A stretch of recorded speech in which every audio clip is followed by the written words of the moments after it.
sorry for not posting for a few weeks.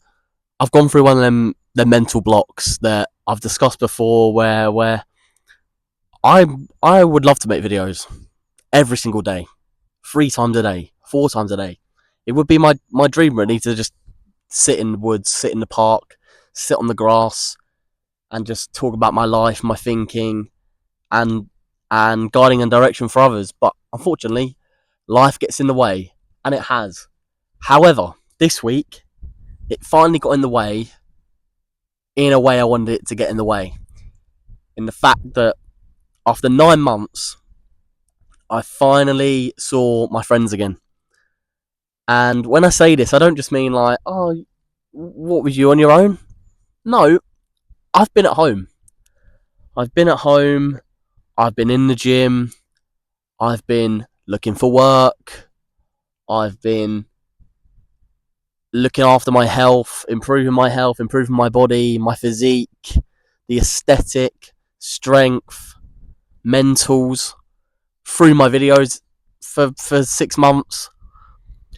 But I hadn't seen my friends, my uni friends, and I was talking to my friend from Cambodia, Bob, who I've mentioned before, especially in the Southeast Asia debrief video, the second video on this channel. And I was talking to him that I feel a bit stuck where I am in terms of how come I'm making so much progression, but also feeling like I'm not achieving anything. And I think it's down to me feeling just sort of stuck in the situation I'm in. And yes, I've got friends in my hometown. But then I sort of deeped it a bit and I went, yes, I went to uni for my degree. But I also went to re-find myself. Something that I couldn't find here before, 3 years ago, 4 years ago. And I just sat in deep thought. And I eventually did have a small breakdown last Thursday, so what, just over a week ago, where I honestly thought all hope was lost in terms of my mentals, where I was completely fine a couple of hours before. Then like that reel that we always get at night, life feels so great until 10:47 p.m. and then it erupts. And that's what it was like for me. And when I saw my uni friends, Harry, who's lived in Cambodia for almost a year, who I went travelling with, who I saw and he saw how like much we enjoyed being there, and I could have also had the opportunity to do what he was doing and working in a hostel in Southeast Asia, but I just, like with my choice of degree, like with my results in my degree, my GCSEs, I didn't believe in myself. Once again, I chose to not believe in myself and, like I said, get stuck here like I was 4 years ago. And this is to be no bearing on my friends I've got back at home, some people that I've reconnected with over the last 9 months. But when I went to London and reconnected with Harry and Keris, who were my roommates in my first year of university, it sort of just all clicked for me. And I was telling Bob that on message the night before, I was saying, I think I figured it out. I think I figured friendship out, because I don't think I'd been so excited to see people than I was to see Harry and Keris ever, maybe in my entire life. Even compared to when I was seeing my family every few months at university. Because what it was for me is that I went to university thinking I was going to sort of just... Well, I initially thought I was going to go to uni and have a girlfriend a couple of hours away until we were no longer together. So then I had a different mentality, saying like, am I actually going to be alone at uni for 3 years? And luckily for me, that wasn't the case. I made friends for life almost instantly, and when I say friends for life, we are. And it really honed into me that on Tuesday that these are my best friends. Ones that I've not seen for almost a year, but they are my best friends. where I can be authentically me. And I think that's down to when I went to university not believing that I would make friends. I also approached it in terms of I'm not going to operate and behave the same way that I've done back home. Because not to say it hasn't worked, but I'm not happy with how I'm being and living at home. I'm not proud of it. I'm not looking back at like how I was in 2019, 2020 saying like I can't wait to be him again. I love being at home. Don't get me wrong. I also just loved that feeling of university where I had that independence. I had new friends. And then you come back and you go, it's like a reset button. And that's just how life works. Life goes on. But when I saw them on Tuesday, I can't really describe the feeling. I can't really describe the feeling to you where I've never been so emotional to see people in my life. And it really honed into the fact that they are my best friends. And because they've let me just be myself as their friend for 4 years, it just works.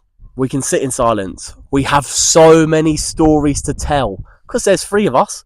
We've lived 3 lives over 9 months. So that's 27 combined months of individual stories of our lives. If you put, I've had 9 months, Kerry's had 9 months, Harry had 9 months. There's 27 living months of stories that we could share over a couple of cocktails in London. It's also the fact of where I've been at home and I've gone, I'm not going to drink because I'm focused on being healthy. And I sat on the train on the way to London on Tuesday and I went, I might not see my friends for another year. And we'll be fine because we're best friends, but I'm going to enjoy it. I am going to get drunk for the first time in 6 months because it will be class. And the day couldn't go wrong, really. I also did sit on the phone with Bob the other day and say, I don't know if they're going to be the same as when I saw them in November. And I was naive to the fact that the reason why I see them as my best friends is because of course they'll be alright. Of course it'll be a good time. And one of the best things that actually about the meeting on Tuesday is that because I think we've just matured over this year, 1 year out of university, growing as people, growing in health, growing in vision of where we want to be, we all 3 of us just were in that environment so much more mature where we all know we've got that silly quirk about us. We have lived with each other and known each other for 4 years. And we sat at the table and we went, wow, we've actually been mates for 4 years here. But we sat at the table and we were like, we just sort of, we get each other. We get each other. And what I'll say, and like I said, no disrespect to my other friends around the world, but when you think of your best friend, you don't think about anything to change about them.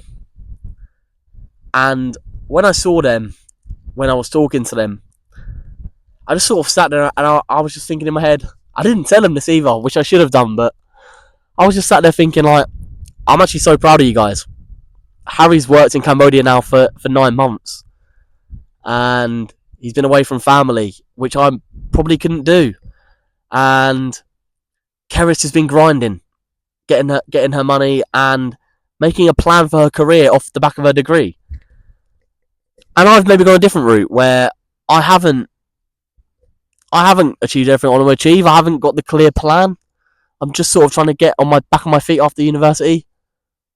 But I've completely changed my health. Completely changed my health to a way where I've lost 12 kilos. I'm stronger.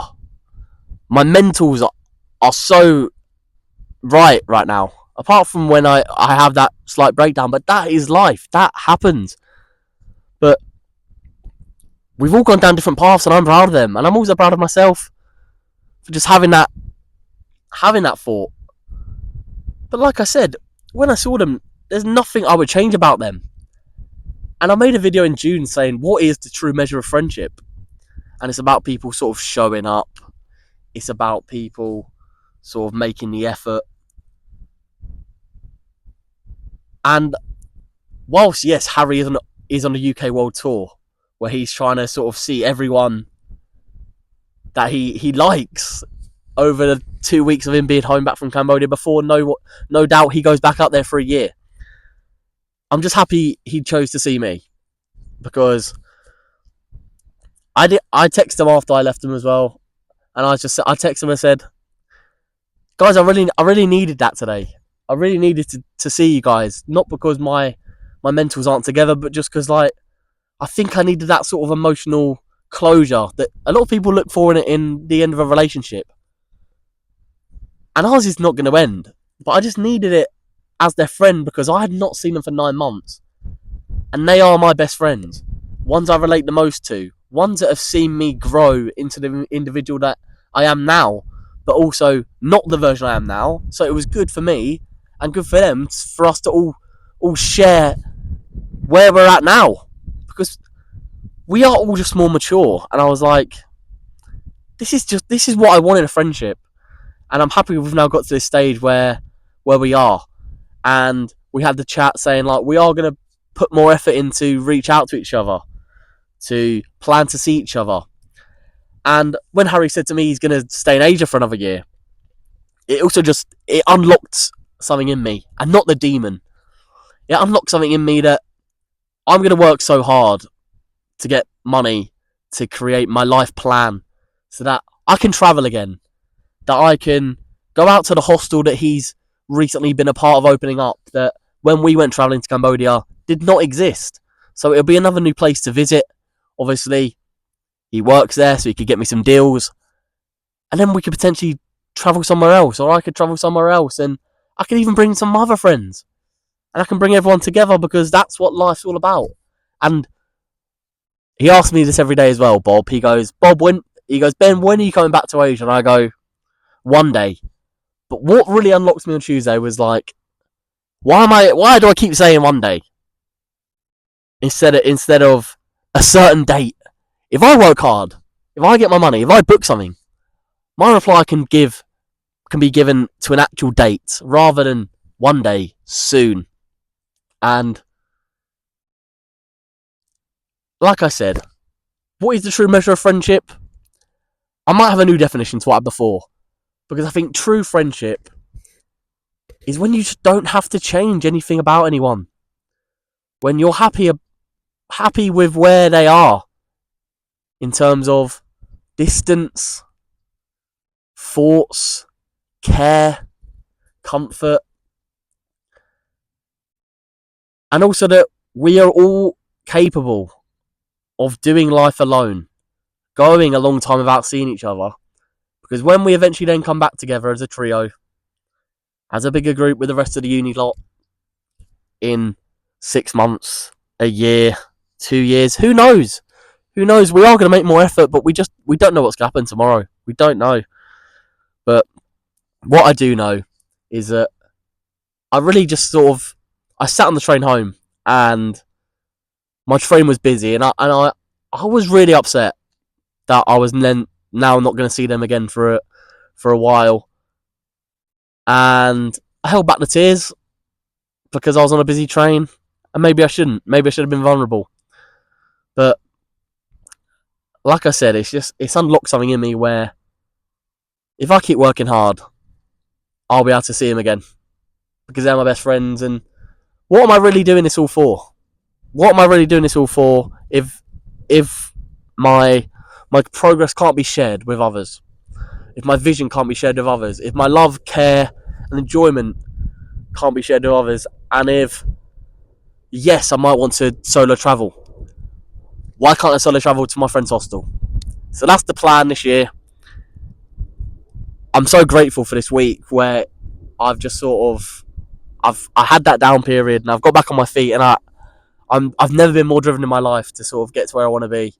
And I wanted to make this video on Wednesday, but just I haven't had the time because I've just been so focused to make that plan a reality vision of my life. But yeah, ciao.